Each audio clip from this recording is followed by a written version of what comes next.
Hello friends, welcome back. I am Abhay, I am English teacher. आज हम आप लोगों के लिए एक और वीडियो सेशन लेकर आए हैं जो स्पोकन इंग्लिश की बहुत ही ज़रूरी होने वाला है। तो चलिए हम लोग वीडियो शुरू करते हैं और सबसे पहले हम लोग सेंटेंस देखते हैं कि किस प्रकार के सेंटेंस हम आज की वीडियो में हम लोग सीखने वाले हैं। चलिए देखिए, ऐसा अक्सर होता है कि मुझे पढ़ाना पड़ता है। ऐसा अक्सर होता है कि उसे कपड़े धोना पड़ता है। ऐसा अक्सर होता है कि मुझे जाना पड़ता है। ऐसा अक्सर होता है कि उसे खाना बनाना पड़ता है। तो इस प्रकार के सेंटेंस को हम कैसे बोलेंगे जब लास्ट में दिया रहता है पढ़ता है या होता है। तो इसे बनाने के लिए हमें किसका यूज करते हैं, तो या इसे बनाने के लिए किस फ्रेज का यूज होता है। तो आज के वीडियो में हम लोग वही सीखेंगे। तो चलिए हम लोग वीडियो को शुरू करते हैं। सबसे पहले एक बात और बता देते हैं कि जब कोई काम करना पड़ता है या बाध्यता होती है, मजबूरी होती है, नहीं चाहते हुए भी हमें करना पड़ता है, तो इसके लिए हमें हैज़ टू या हैव टू का प्रयोग करना पड़ता है जब हमारा सेंटेंस प्रेजेंट टेंस में रहता है। तो चलिए हम लोग वीडियो शुरू करते हैं और सबसे पहले स्ट्रक्चर देखते हैं, फिर उसके बाद हम और भी बात करेंगे इसके बारे में। देखिए, सबसे पहले आपको लिखना पड़ेगा ऐसा होता या ऐसा अक्सर होता है।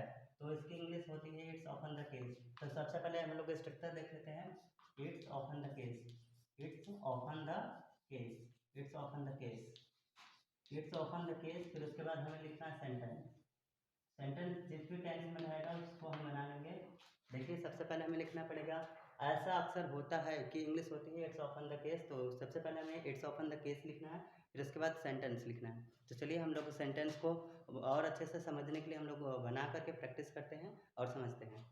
देखिए, पहला सेंटेंस है ऐसा अक्सर होता है कि। ऐसा अक्सर होता है कि इंग्लिश होती है इट्स ऑफन द केस। तो सबसे पहले हमें वही लिखना पड़ेगा, it's often the case, it's often the case, it's often the case. अब मुझे पढ़ाना पड़ता है या मुझे पढ़ाना होता है, दोनों बात एक ही होती है। तो हमें उसके लिए हमें हैज़ टू या हैव टू का यूज करना पड़ता है। तो यहाँ पे सब्जेक्ट आई है तो आई के साथ हैव टू का यूज होगा।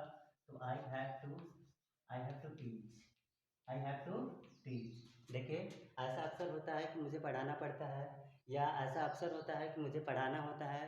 तो दोनों की इंग्लिश होगी it's often the case I have to teach, it's often the case I have to teach. दूसरा देखते हैं, ऐसा अक्सर होता है कि उसे कपड़े धोना पड़ता है। तो इट्स ऑफन द केस, सबसे पहले हमें ये लिखना है it's often the case, it's often the case. फिर उसे कपड़े धोना पड़ता है। तो ही या सी भी हम कुछ भी लिख सकते हैं, ही भी लिख सकते हैं, सी भी लिख सकते हैं, क्योंकि हम जब सेंटेंस पढ़ रहे हैं तो ये नहीं पता है कि हम किसके लिए बोल रहे हैं। जब हमें स्पोकन इंग्लिश किसी के सामने बोलेंगे तो उसके अनुसार ही या सी हमारा क्लियर रहेगा। हम यहाँ पे सेंटेंस बना रहे हैं तो हम कुछ भी बोल सकते हैं, ही भी बोल सकते हैं, सी भी बोल सकते हैं। तो यहाँ पे सी भी लिख सकते हैं, ही या सी। फिर इसके साथ हैज़ टू का यूज होगा, हैज़ टू। अब कपड़े धोना पड़ता है तो wash clothes, wash clothes, clothes. तो देखिए, ऐसा अक्सर होता है कि उसे कपड़े धोना पड़ता है। It's often the case he has to wash clothes, या it's often the case she has to wash clothes. तीसरा देखते हैं, ऐसा अक्सर होता है कि मुझे जाना पड़ता है। ऐसा अक्सर होता है कि मुझे जाना पड़ता है। तो it's often the case, it's often the case, it's often the case लिखेंगे। फिर उसके बाद आई के साथ हमें हैव टू का यूज करना है। तो आई हैव टू गो। देखिए कितना आसान है। ऐसा अक्सर होता है कि मुझे जाना पड़ता है, it's often the case I have to go, it's often the case I have to go. Last वाला देखते हैं, ऐसा अक्सर होता है कि उसे कपड़े धोना पड़ता है या उसे खाना बनाना, सॉरी, उसे खाना बनाना पड़ता है। तो देखिए, it's often the case, it's often the case, it's often the case, उसे खाना बनाना पड़ता है। यहाँ पर भी हमें ये नहीं पता है कि किसके बारे में बात कर रहे हैं, तो ही या सी दोनों में से कोई भी लिख सकते हैं। तो यहाँ भी सिंगुलर नंबर थर्ड पर्सन का है, इसलिए यहाँ भी हम हैज़ टू का यूज करेंगे, has to cook food, cook food. देखिए बहुत ही आसान है।